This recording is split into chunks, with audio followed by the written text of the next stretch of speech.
a aquellos que son sus superiores.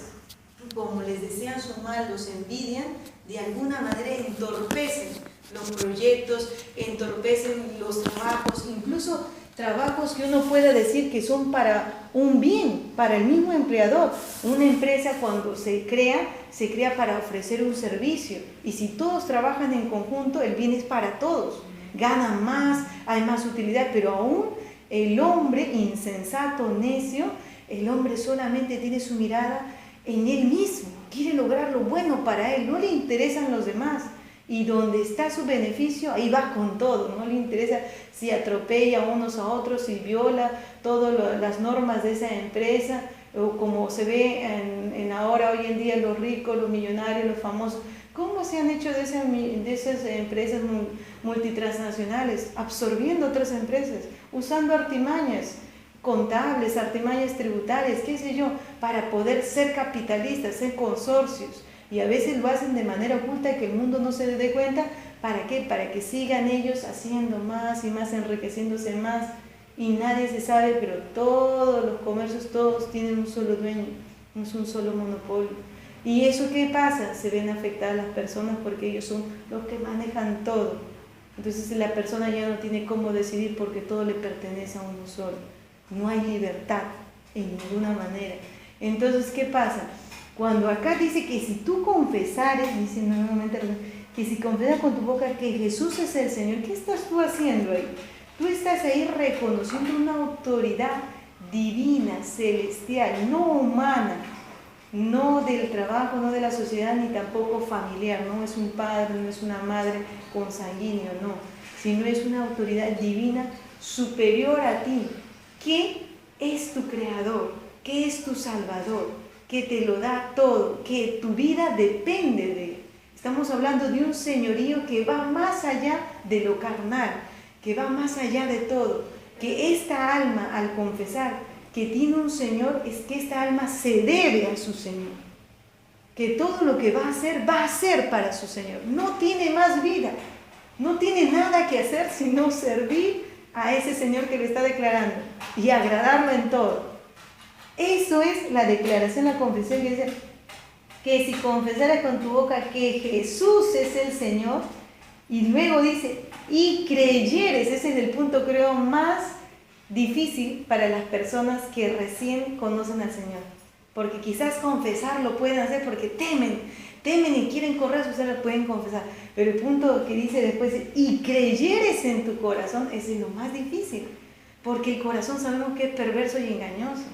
Sabemos que el corazón te dice algo, pero luego no hace conforme a lo que dice, sino se esconden los pensamientos, las ideas, los anhelos, ¿no? Por eso dice, y creyeres en tu corazón. ¿Y quién lo está viendo? ¿Quién lo está realmente presenciando si tú estás creyendo? Dios. Amén.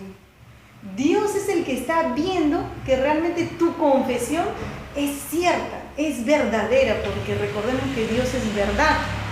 Entonces Dios sabe cuando el hombre se entrega de verdad, cuando el hombre lo declara de verdad. Entonces ahí el Señor es donde se engrandece. Ya vino ya el arrepentimiento, la confesión pegada, pero viene esta parte que es lo más fundamental, que el hombre no se entrega a una religión, no se entrega a una enseñanza humana, sino se entrega a un ser superior, a un ser supremo, que es Jesucristo, quien dio la vida por él, quien pagó su pecado, quien pagó su deuda. Entonces es necesario que este pecado que él está confesando tenga que ser Jesucristo el que lo ha llevado. Si no hay alguien que lleve este pecado, entonces esta persona no cree en Dios. Simplemente cree en una religión, cree en una costumbre, en un rito o en una enseñanza humana, como muchas almas están. Por eso que vuelven a hacer lo malo, porque realmente no se han entregado de verdad. Realmente no se han sujetado a Dios. Realmente solamente se han sujetado a ellos mismos, a un temor, y están luchando contra ellos mismos. Y la lucha entre ellos mismos es fuerte, porque si tu carne misma te engaña, entonces jamás vas a poder tú mismo vencer a tu carne. Uno no puede vencer a su propia carne, porque la carne es uno. ¿Cómo puedes tú luchar contra ti misma o contra uno mismo, no? No es algo que puedas hacer. Por eso que el Señor tiene que reinar en la vida del alma del hombre, de la mujer, para que recién tú puedas prevalecer a tu carne. Para que recién, estamos en la página 7, en el punto 2, estamos meditando en Romanos 10, del 9 al 10. Página 7.2, Romanos 10, del 9 al 10. Por eso es que hoy en día hay muchas personas que dicen: yo creo en Dios, pero estoy atado al alcoholismo, estoy atado a la drogadicción, estoy atado al hurto o a la mentira, chisme. Entonces, realmente esa persona no ha conocido a Dios. Realmente no. Quizás ha llegado en el primer punto que habíamos visto, arrepentirse, confesar sus pecados. Quizás ha llegado a ese punto. Pero el segundo punto que dice, tiene que creer en el Señor Jesucristo para ser salvo. Y como dice Romanos 10:9, dice que si confesares con tu boca que Jesús es el Señor, y hace ahí una coma y dice la segunda condición. O sea, ese mismo versículo tiene una segunda parte. Y creyeres, o sea, uno no puede hacer lo uno si no está ligado con lo otro.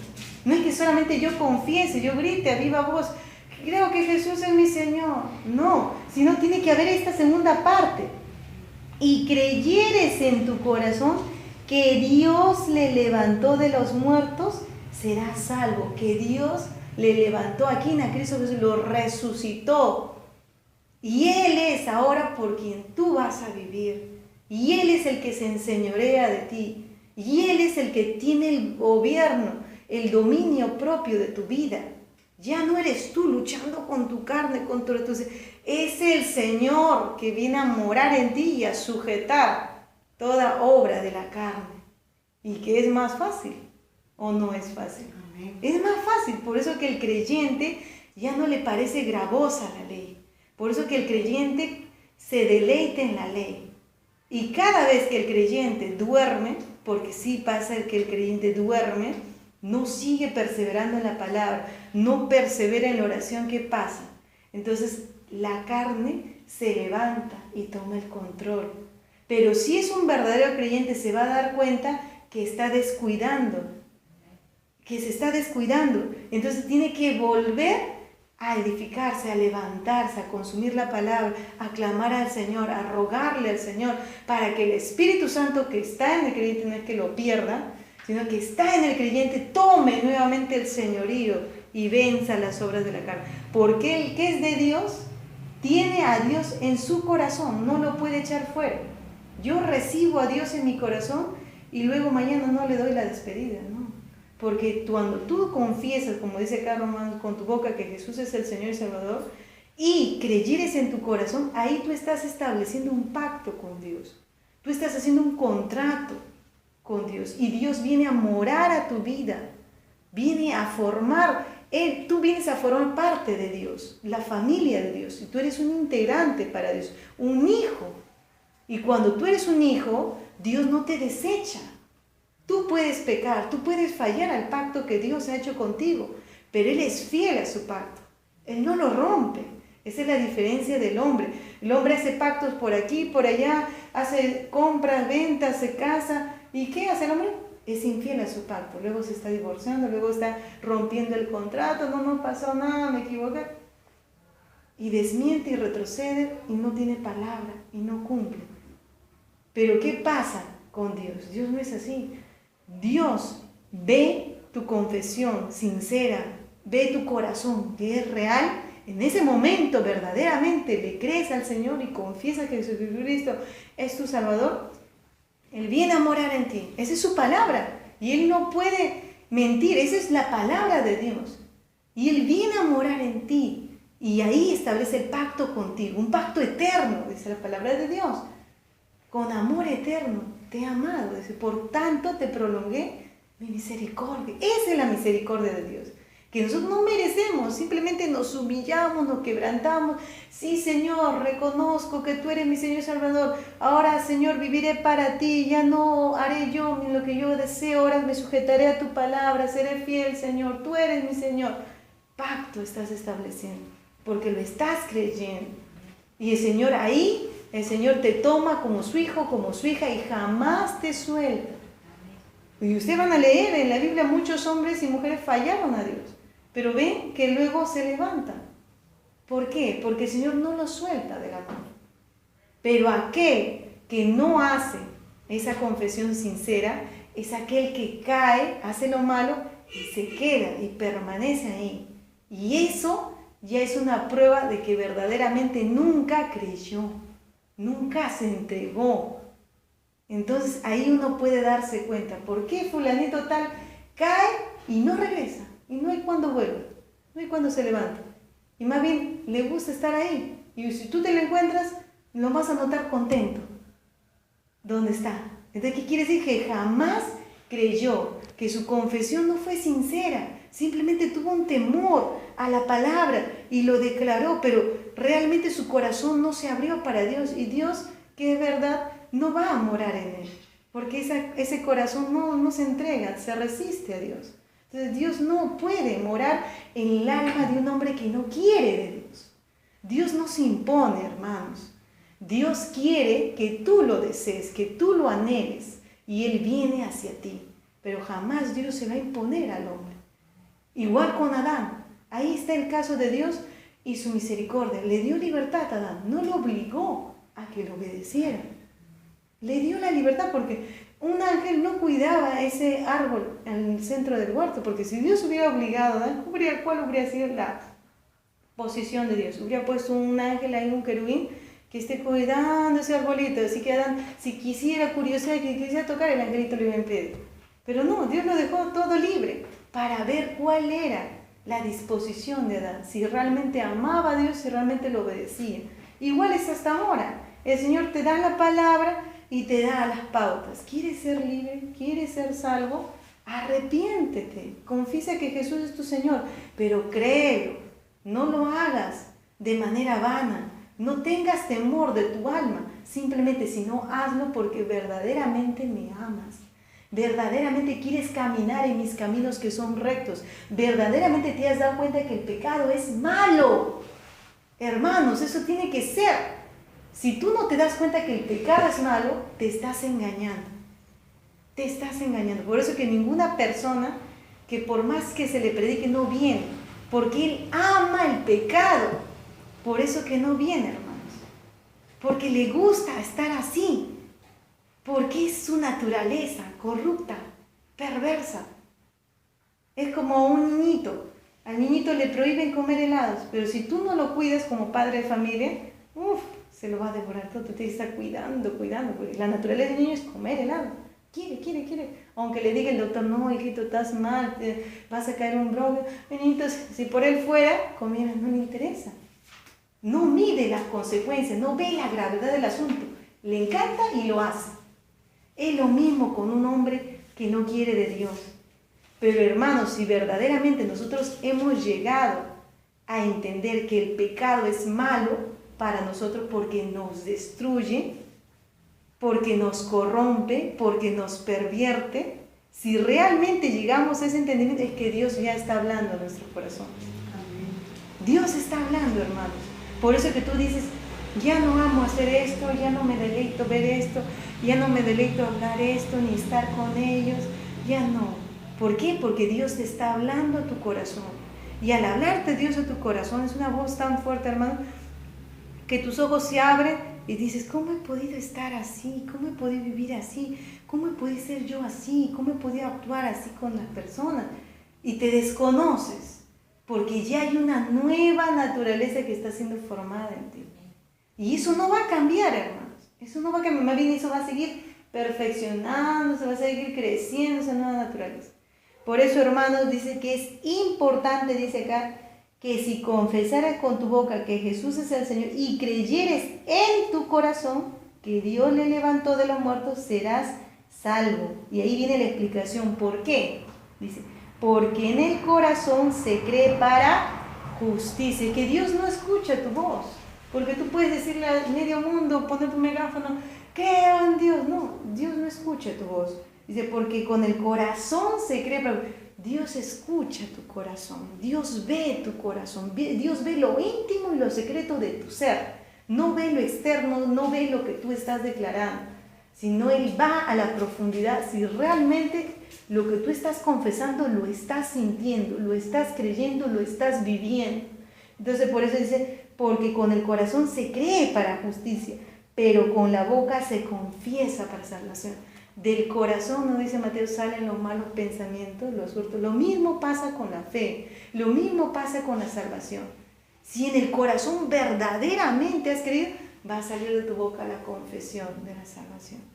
Si en tu corazón no crees, puede salir de tu boca, pero es vana esa confesión, no es verdadera. Y Dios es el testigo fiel que va a declarar si verdaderamente tú te has arrepentido o no te has arrepentido. Por eso, hermanos, es tan importante este último punto. No solamente arrepentirte, no solamente confesar por aquí, por allá, perdóname Señor, ya me aparto, no solamente es eso. Lo fundamental es eso, creer que tienes un Señor, que ya no vives para ti, sino que ahora Él enseñorea sobre ti, Él te gobierna, Él te manda, Él te dirige. ¿Y cuál es su dirección? La palabra de Dios. ¿Y cuál es su mandato? La palabra de Dios. Es como si nosotros fuéramos habitantes de una nación donde el presidente es Jesús. Es como si fueras habitantes de una nación donde el presidente es Jesús y las leyes son estas. Gloria a Dios. Y somos habitantes en secreto, hermanos, porque el mundo no lo sabe. Somos habitantes en secreto, nadie más sabe. Nosotros sabemos en nuestro corazón que le pertenecemos a Él, que somos de Él. Por eso, hermanos, aunque las cosas cambien en los gobiernos, aunque la gente corra hacia lo malo, nosotros no haremos eso, porque no somos de este mundo, sino somos de Dios. Amén. Entonces, hermanos, vamos a avanzar. El punto 3, ¿lo puedes lecturar, Kevin? El punto 3 con la lectura de Efesios 2, del 8 al 9. La salvación es por la iglesia de Dios, por medio de la fe, no por ninguna obra. Amén. Efesios 2, 8, 8, 9. 9. Porque por gracia sois salvos por medio de la fe, y esto de vosotros, y esto no de vosotros, pues es don de Dios, no por obra, para que nadie se gloríe. Ya. En este tercer punto ya estamos analizando. En el punto anterior habíamos visto cómo un ser humano puede ser salvo, ¿no? Ese punto ahora ya pasamos de ese punto. Ahora estamos analizando que la salvación es por la gracia de Dios. Ahora estamos en ese punto. Queremos saber el origen de la salvación. Es importante, hermanos, saber el origen de la salvación, porque si no sabemos el origen de la salvación, otras personas van a venir, nos van a explicar y vamos a creer cómo ellos han sido salvos, cómo ellos dicen su testimonio de su salvación, y ahí vamos a entrar en una confusión, porque van a decir, pero yo he sido salvo por este motivo, ¿y cómo es salvo por este? ¿Quién tiene la verdad? Pues acá lo vamos a ver. La salvación es por la gracia de Dios, dice, por medio de la fe, no por ninguna obra. O sea, ¿qué quiere decir? ¿De quién es el autor la salvación? De Dios. Dios es el que concibió, el que planeó, el que ejecutó también, hermano. Qué misericordioso es el Señor. Dios, Él lo creó todo. Él creó la salvación. Él lo diseñó, cómo tenía que llevarse a cabo este plan de salvación para nosotros, para rescatarnos. El Señor lo hizo por rescatarnos, porque se ve que estamos perdidos. Todo aquel que desde antes que fuera creado el mundo, el Señor sabía quiénes eran de Él y quiénes no. Pero ¿cómo podía rescatarnos si vivíamos con ellos como si fuéramos todos perdidos? Con este plan hermoso, con la entrega de Jesucristo, su único Hijo, por medio de su sangre preciosa que se derramó por causa de todos nuestros pecados, hermano. No solamente del hombre que es perdido, que nunca va a reconocer, no. La sangre de Cristo se derramó para todo ser viviente que se arrepintiera, que se volviera al Señor. Entonces dice acá, la salvación por la gracia de Dios. Quiere decir que Dios es el autor de la salvación. Él diseñó la salvación y Él la llevó a cabo. Él mismo la hizo, ¿no? Por medio de la fe. ¿Por qué por medio de la fe? Porque nosotros no somos testigos directos de lo que pasó en la cruz. Nosotros no hemos presenciado cómo el Señor fue burlado, fue escupido, lo latigaron, lo azotaron. No hemos presenciado, y mucho menos hemos presenciado los tres días de la resurrección. Tampoco, hermanos. Entonces, ¿cómo es posible que yo pueda tomar ese hecho como verdadero? ¿Cómo es posible que yo pueda asumir que lo que pasó hace mucho tiempo es para mí, es para salvarme a mí, para rescatarme a mí por medio de la fe. Ese es, hermanos, la causa la cual hace que tú declares que Jesús es tu Señor y que tú digas y creas en tu corazón que Dios le levantó, como dijo Romanos, de los muertos. ¿Cuál es la causa que tú crees todo eso? La fe. Y es por la cual muchos no van a ser salvos. Justamente la fe te da esa puerta, esa llegada a que tú puedas ser salvo, y también la fe hace que muchos se pierdan. Porque hay hombres que no tienen fe. Hay hombres que dicen, quiero pruebas, quiero evidencias. Si no me presentas pruebas de evidencias, no creo. Entonces jamás ese varón o esa mujer va a poder ser salvo, porque tiene que haber fe. Como dice en Romanos 9, que si creyeres en tu corazón que Cristo, ¿qué está hablando ahí? Fe. Es pocas palabras cuando Romanos dice que si creyeres que Dios lo levantó de los muertos a Jesús el tercer día, es fe. Está hablando de fe. El que cree en algo que no vio, pero lo asume como verdadero, es fe. Pero estamos hablando de las cosas de la salvación. Yo no puedo tener fe en que esta silla vuela. Eso es un mal término. No puedo tener fe en mi dinero ahorrado en el banco. No, es mal usada esa palabra fe. No puedo tener fe en mis hijos. ¿Qué es eso? No, hermanos. Hijos. No, hermanos, no. La fe solamente va a creer algo que no vemos, pero lo damos por cierto al tema de la salvación, aplicado para la salvación. Pero el mundo agarra esa palabra fe con el concepto de creer en algo que no se ha visto, creerlo como cierto para todas sus cosas. Y no es, no. El concepto de fe solamente se aplica a la salvación, hermano. Entonces, por eso dice acá, la salvación es por la gracia de Dios, ya sabemos que Él lo creó, lo diseñó, lo ejecutó, y dice que por medio de la fe, nosotros vamos a poder alcanzar la salvación, por medio de la fe. Dice, no por ninguna obra. ¿Obra qué quiere decir? Ninguna cosa que tú realices. Esa es obra. Por ejemplo, ¿tú qué día a día haces? Tú vas a trabajar, tú estudias, o tú eres ama de casa. ¿Qué son esas actividades? Obras que tú realizas.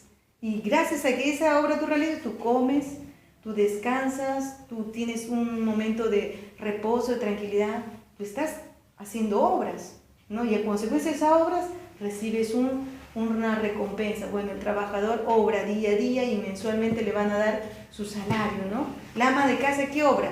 Mantiene todo limpio, ordenado, y su recompensa, ¿qué es? Servir a su familia. Esa es su recompensa para el ama de casa. Hoy día la ama de casa no sabe eso.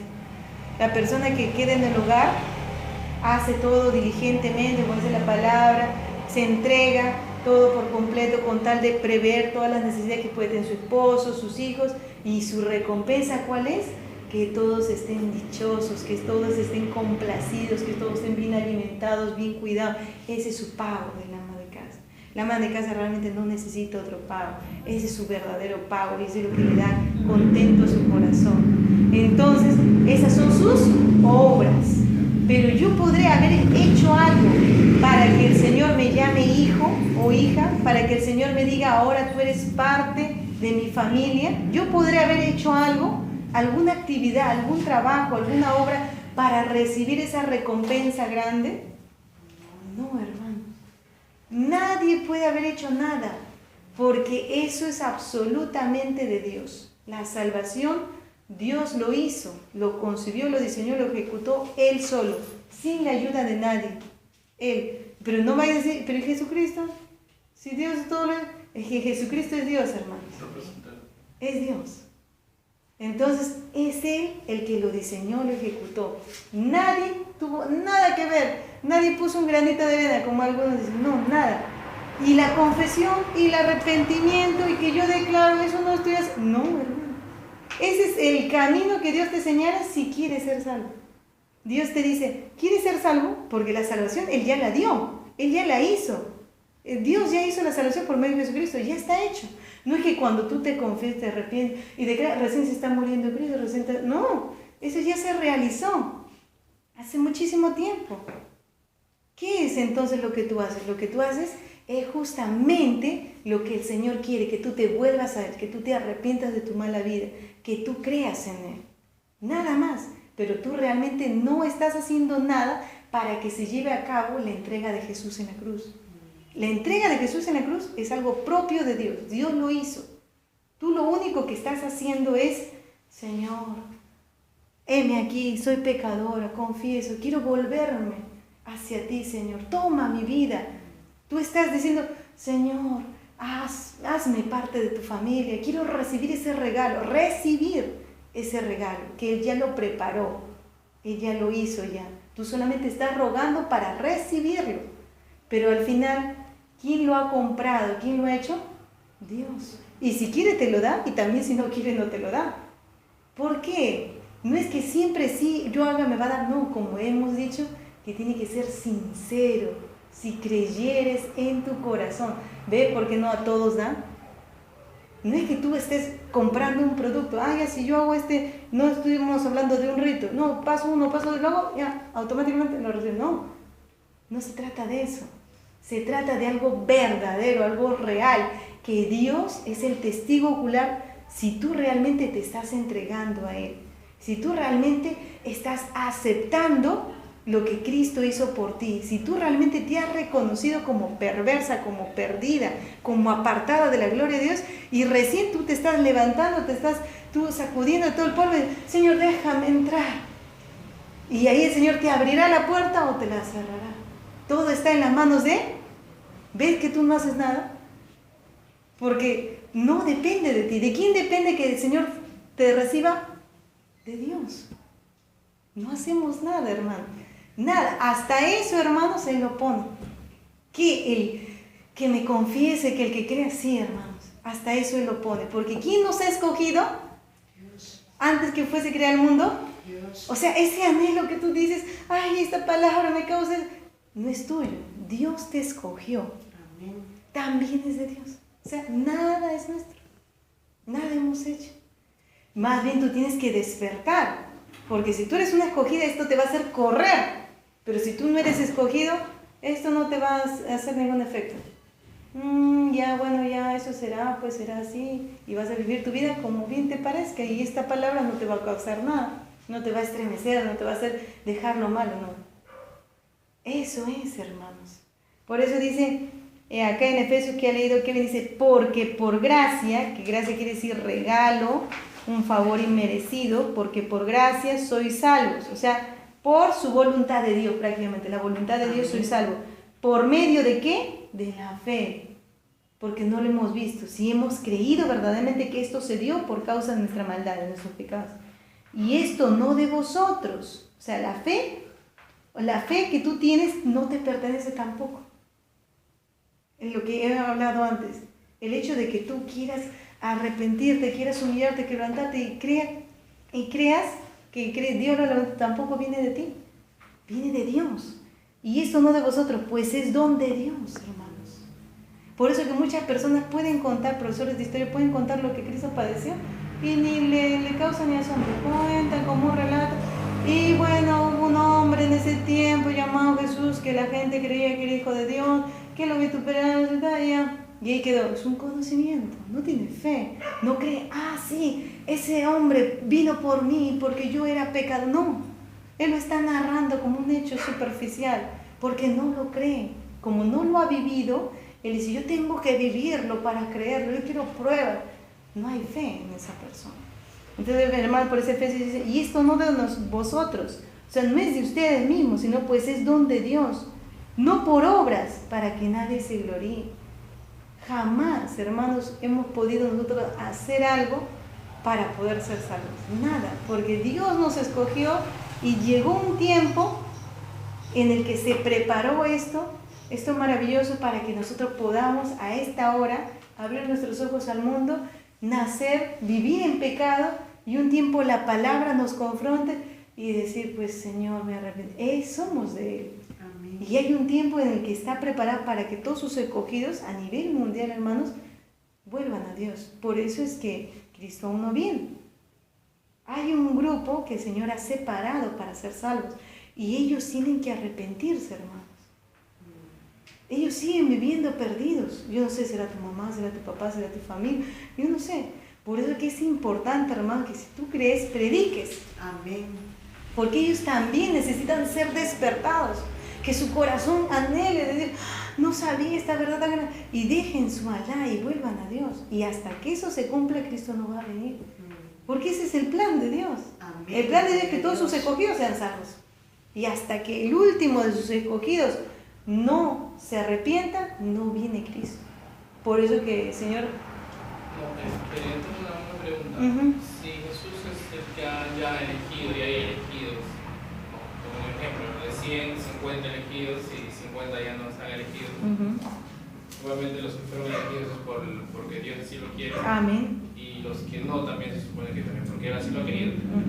Entonces, los que no han sido elegidos, ¿qué han hecho? Muy ¿Cuál buena fue la razón de pregunta. su existencia? Si Kevin. Dios desde un inicio supo que ellos Claro, eran qué elegidos. buena pregunta. Mira que ¿De qué yo vale también, hablarle a esa persona Claro. de Dios y Dios no? yo también tuve un tiempo una idea similar. No, Pero no, es es buena. ¿Sabes por qué? Porque quiere decir que nuestros corazones, Kevin, quieren saber de Dios. Y Dios, incluso esta sabiduría y esa manera de razonar, Dios lo pone en nosotros para que podamos abrir nuestros ojos a la verdad.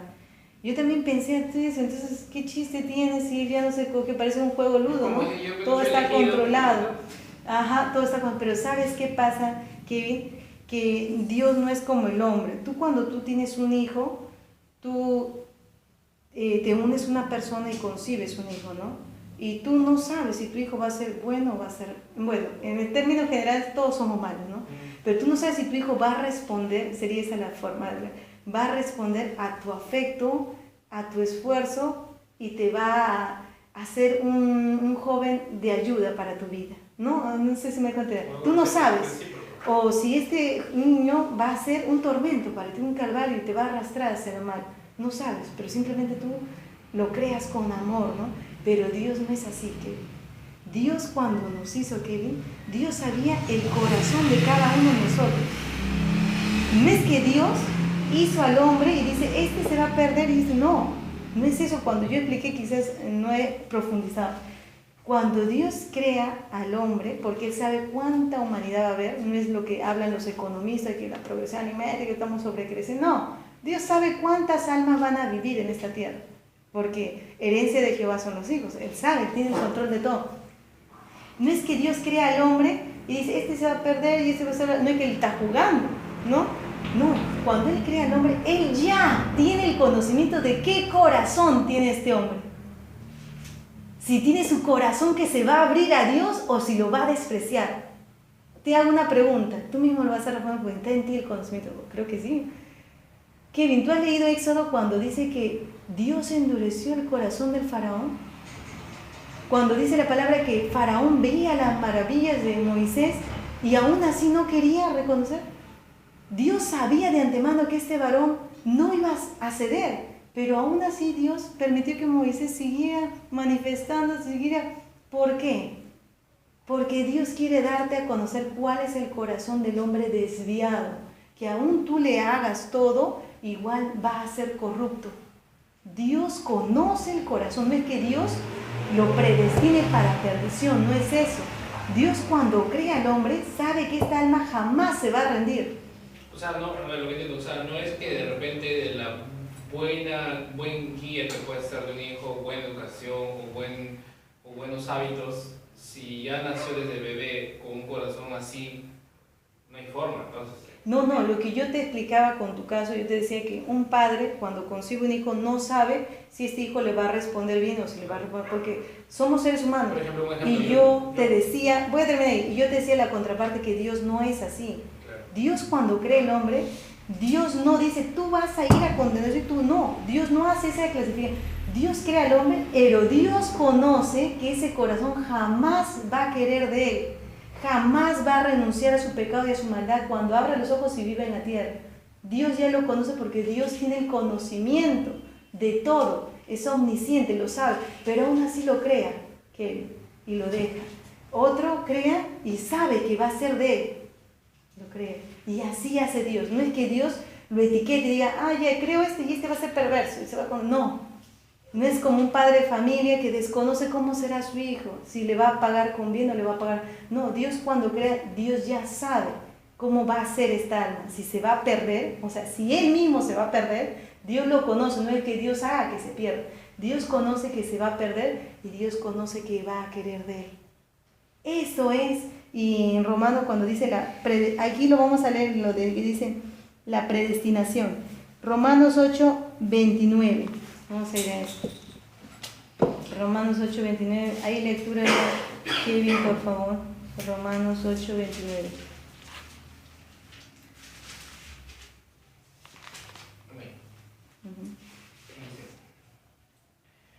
Porque a los que antes conoció también los predestinó para que fuesen hechos conformes a la imagen de su Hijo, para que Él sea primogénito entre muchos hermanos.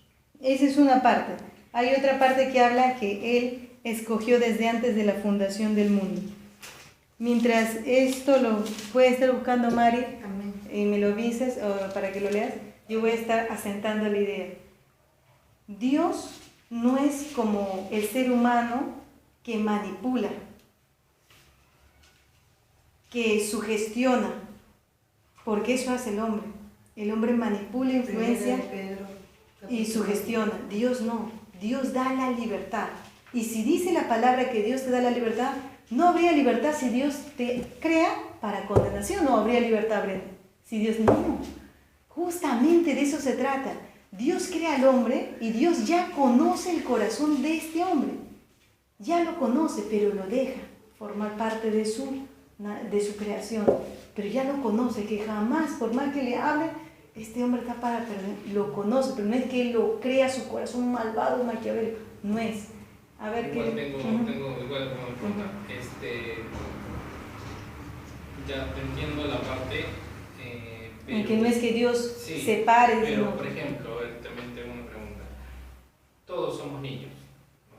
Para ser adultos y tener un corazón ya más perverso en este mundo es porque tenemos que de alguna otra forma crecer en un sitio, el ambiente o alrededor, qué sé yo. Varios factores que influyen en cómo uno va a ser de adulto, ¿no? Y la palabra tarde o temprano creo que llega a todo el mundo. Ya depende de uno quien si quiere tomarla o dejarla. Pero en el ejemplo de las personas que tienen este corazón y que realmente no van a ser elegidos, yo interfiero, entonces yo me pongo a pensar, no es que tampoco de niños, porque se supone que un niño, 4, 5, 6 años, es inocente. Y yo creo que sus hijos, no todos los niños son santos, porque el que tenga corazón de un niño, ¿no? debe la pureza de un niño, la inocencia de un niño, no creo que sea condenable. Creo que hay un punto, de una etapa en la cual ya un hombre se vuelve ya más. Entonces ahí donde entraría el elegido y el no elegido. Muy bueno. Miren, Kevin, los niños que nacen y llegan a vivir hasta una adultez, hasta ancianidad y mueren, Dios sabe cuándo el hombre va a nacer y cuándo el hombre va a morir. Hay niños que mueren en el vientre de su madre, o sea, no dan a luz, incluso las mujeres. Automáticamente estas criaturas que no han hecho el mal, pero no es que no se han concebido en maldad, porque todo ser humano se concebido en maldad, pero no lo han hecho, no lo han manifestado. Imagínate este caso, Hitler. Hitler sabemos que es un genocida, ha sido un hombre que ha matado a muchas personas, pero si no llegase a nacer en el vientre de su mamita moría Hitler, sabemos que iba a ir para el cielo. Pero ¿qué pasó? Salió del vientre de su madre, creció y vivió y hizo maldades. Ahí le llegó la muerte. Va a condenación por la manifestación de sus obras. Manifestación de sus obras. La maldad que había en su corazón se manifestó. Porque todos tenemos maldad en el corazón. Nace un bebito, tu bebé bien bonito, pero basta con que ese niño ya tenga ya el corazón. Yo hablo de alma, no hablo del órgano. Basta con que ese niño tenga alma, y obviamente todos los seres humanos tienen alma, esa alma está en pecado. Y cuando le vas a hablar cuando está en bebito, porque no entiende, va a pasar una etapa de crecimiento y cuando esa criatura ya te puede entender, tú le vas a poner, le vas a exponer la palabra para que él pueda elegir. No es para que tú lo impongas y al final seas salvo, porque ni Dios impone. Dios siempre te dice que elijas, que tú mismo decidas el bueno y lo malo. Eso es, Dios sabe quiénes van a llegar hasta una infancia y van a ir directo a su presencia, o quiénes van a seguir una niñez, una adolescencia y una ancianidad. Y eso Dios lo conoce. conoce cuántos niños están ya partiendo y cuántos van a llegar hasta la adolescencia y cuántos van a llegar a la juventud y ahí nomás se va a quedar su vida, o cuántos van a vivir prolongadamente. Pero lo que quiero que quede claro es que Dios es un Dios de libertad. Dios no manipula, no fuerza nada, porque entonces no estaríamos hablando de que el hombre puede decidir volverse a Dios. No estaríamos hablando. Es algo sí verdadero que Dios conoce de antemano quienes están para perdición. Los conoce. Y ya no puede ser nada por ellos. Porque su corazón, el corazón, Dios lo creó, pero su corazón, que quiere decir su alma, aborrece a Dios, ama lo malo. Este caso de Hitler, este caso de Faraón, y por eso el Señor incluso lo deja para que tú veas sus malas obras. ¿Por qué? ¿Por qué no detuvo Dios a Faraón ahí nomás? No lo dejó que creciera, que se quedara chiquitito para que nunca fuera perro. ¿O por qué no dejó que Hitler muriera en el vientre? Pues sabiendo que iba a ser tan malvado. Es la libertad que Dios da para que este ser humano se desarrolle y decida hacer lo bueno y lo malo. Pero Dios ya lo conoce de antemano, lo malo. No crean que Hitler en algún momento a alguien le pudo haber dado la palabra, eso solamente Dios lo sabe. Pero la palabra está ahí para todo ser humano, por eso que nosotros no tenemos ese conocimiento. Si nosotros supiéramos quién va a querer de Dios, iríamos derechito, como una cartita, para ti. Pero Dios justamente nos ha escondido eso. Eso es de Dios, saber quién va a acercarse a su presencia y quién no, para que nosotros podamos dar la palabra. Y Dios sabe quién realmente se va a volver y quién no. Eso Dios lo conoce. Pero el ser humano tiene la libertad, como el caso de Judas. Judas tenía la libertad de algún momento arrepentirse y volverse a Cristo. Tuvo la libertad. Pero ¿por qué el Señor le prosperó en su mal camino y lo dejó? Era parte de lo que él tenía que vivir. Día a día él escuchaba la palabra, pero él tenía que decidir. Su corazón perverso ganó la batalla y decidió hacer lo malo. Por eso es que el Señor siempre nos va a dar la libertad, pero Él ya conoce cómo tú vas a obrar. Eso sí, Dios, a Él le pertenece el conocimiento de tu corazón. Él sabe cómo tú vas a obrar, pero Él te da la libertad. ¿Él sabía que Adán iba a desobedecer? Amén. Pero Él le dio la libertad, ¿o no? No, me va a desobedecer, no creo ese arbolito, para que siga siempre siendo mi hijo y siga acá en el huerto del Edén. No creo el árbol y siempre Adán y Eva van a estar conmigo, si van a ser perfectos. No, Él le dio la libertad y creó el árbol y no puso ningún guardador y ellos cayeron. Y eso ya lo sabía Dios. Por eso que Dios preparó el plan de la salvación, porque ya sabía lo que Adán iba a hacer y toda la humanidad que iba a nacer en pecado, todo lo sabía Dios. Pero aún así, el Señor muestra su amor cuando nos rescata por medio de Cristo. Porque para Dios puede decir ya, esta generación perversa, desde Adán, todos se arruinan, todos al infierno. Pero Dios no dijo eso, voy a crear una salvación. Creo al hombre, sé que el hombre me va a traicionar, me va a hacer infiel, pero creo su salvación. Y a los que quieran de mí van a poder salir. Y a los que no quieran de mí se van a perder. Creó la salvación. Por eso que en Juan 3:16 dice, porque de tal manera amó Dios al hombre que entregó a su único hijo. Esa es la razón. Dios no quiere la perdición de ningún hombre. Cristo mismo dijo, yo no he venido a condenar, yo venía a salvar, porque el propósito de Cristo era eso, dar su vida por todos aquellos que iban a renunciar de su pecado, iban a arrepentirse. Ese es el propósito de Dios. Él cuando dice que Él nos escogió desde la predestinación, no es que Dios, como vuelvo a repetir, diga, este va a ser malo, este va a ser bueno. No, a eso no se refiere escoger. La propia palabra, ¿qué significa escoger? Tú tienes, antes venía el arroz suelto, ¿no? Y uno escogía lo feito del arroz, las piedritas, lo gorgó. ¿Qué hacías tú? Tú agarrabas las mierdas y dices, este es feo, pero podrido, y se convertía en podrido. No, tú ya lo veías venir, cómo era, con tus ojos, y lo separabas, ¿no? Ese es escoger, ¿o no? Por eso dice la palabra, escogió. No quiere decir que Dios hizo su corazón malo. No, Él lo escogió. Escogió quiénes iban a ser salvos. Cuando Él creaba, Él veía quiénes estaban para perdición y quiénes están para salvación. Pero aún manda a su hijo de su Mario, por favor. Primera de Pedro. ¿Cuál? Primera de Pedro, capítulo 1, versículo 20. A ver, léelo, por favor, Mario. Ya destinado desde antes de la fundación del mundo, pero manifestado en los postreros tiempos por amor de vosotros. Esto está hablando acerca del llamamiento a una vida santa. ¿Quiénes son los llamados a una vida santa?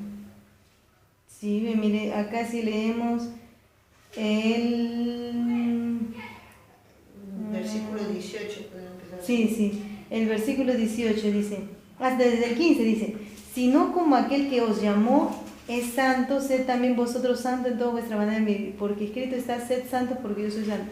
Y si invocáis por Padre a aquel que sin acepción de personas, mira, aquel que es bonito, dice, y sin acepción de personas. Si Dios hubiera de por sí hecho al hombre malo y perverso para ir a un fuego, también estamos hablando de un Dios cruel que quiere jugar y ver cómo las almas se achicharran, ¿no? Estaríamos viendo, ¿no? Si yo digo que Dios hizo al hombre perverso para que éste vaya a sufrir y este para que vaya a gozar, estaría hablando de un Dios cruel, de un Dios sanguinario que quiere ver un espectáculo. Así como Pilato se sentaba o los romanos se sentaban y veían cómo los cristianos eran comidos, ellos veían y se gozaban. No estaría hablando de un Dios que es amor, porque el Dios que es amor no concibe el sufrimiento, no concibe el dolor causado por Él mismo, ojo, causado por Él mismo. Dios no puede traer a un alma o crear un alma perversa para que Él mismo se deleite en su sufrimiento. ¿Me entienden lo que estoy hablando? En cambio, sí, Dios sí concibe el sufrimiento y la ira sobre aquellos que no quieren de Él, no quieren tomar la salvación y rechazan. Ahí sí concibe Dios el sufrimiento y el castigo. ¿Por qué? Porque son almas perversas, son almas que han causado daño. ¿A quién? A los escogidos de Dios. ¿Quién es el que viola? ¿Quién es el que mata? El que hurta es aquel hombre que quiere el mal sobre su prójimo. Y ese prójimo, si cree en Dios, es su escogido por Dios. Estos discípulos de Dios que sufrieron vejaciones, humillaciones, ¿quiénes eran los causantes? Gente de corazón perverso, ruin, que hacía daño, alguien que hablaba la palabra de Dios. Los que mataron a los profetas, ¿quiénes eran?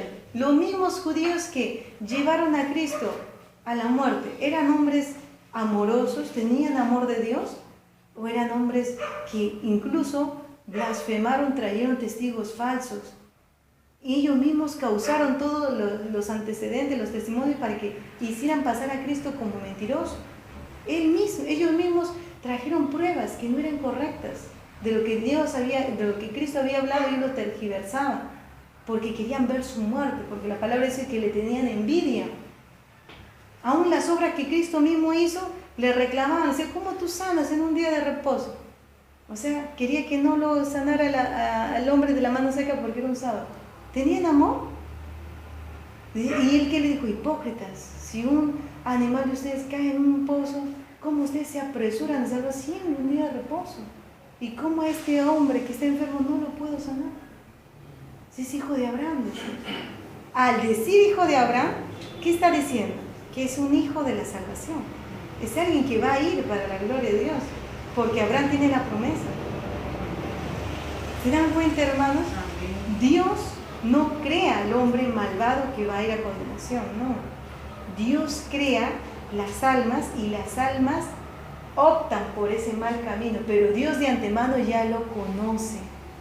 Él ya lo conoce, lo que nosotros padres normales no sabemos cuando criamos un hijo, si va a ser terrorista. Su mamita de Hitler habrá sabido que ese joven iba a hacer tan cosas crueles. O estos monstruos de Pachacamac que violan, que matan. ¿Se habrá sabido su mamita que iba a llegar a tal cruel su hijo? Ignoraban sus padres que iba a ser así. Entonces, hermanos, Dios no. Dios sí conoce, pero aún nos deja vivir y nos deja tomar una decisión. Si es devolvernos o seguir en nuestra perversidad, así como Judas. Nadie lo detuvo a Judas. Judas formó parte de los dos. Ahí se muestra la libertad que Dios da. Formó parte de los 12, aún Jesús lo escogió, formó parte de los 12 y tuvo todos los días durante esos 3 años de peregrinaje con Cristo la oportunidad, pero él aún, como árbol malo, dice la palabra, da mal fruto, dio su mal fruto y lo vendió. Entonces, hermanos, esto cuando habla de escoger, de que debemos ir predestinados, el Señor se refiere a que Él ya discierne quiénes son de Él y quiénes no son. No que a él lo crea. No tendría sentido Dios crear a alguien que se va a burlar de su propia ley. No tendría sentido. Entonces, hermanos, cuando habla este punto, estamos en Efesios 9. Dice, para que nadie se gloríe. No hay ninguna cosa humana que yo pueda hacer para que yo pueda obtener una salvación, porque la salvación no viene de nosotros, sino viene de Dios. Porque si nosotros somos pecadores, ¿podremos hacer algo bueno? No hay nada bueno que nosotros podamos hacer porque somos pecadores. Dios tenía que mandar a Cristo para yo poder tomar esa salvación y ser libre.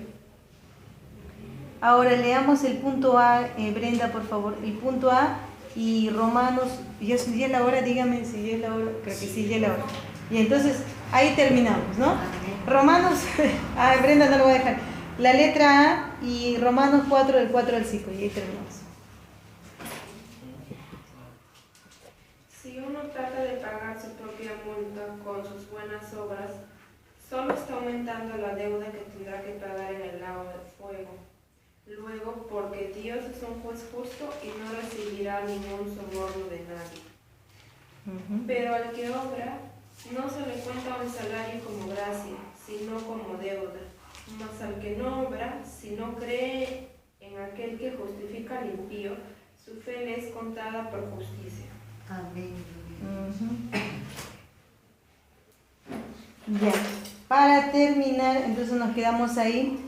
Y eso lo vamos a explicar en la próxima clase para que puedan ir a sus casas temprano. ¿Ya? Vamos a orar. Gracias, Señor.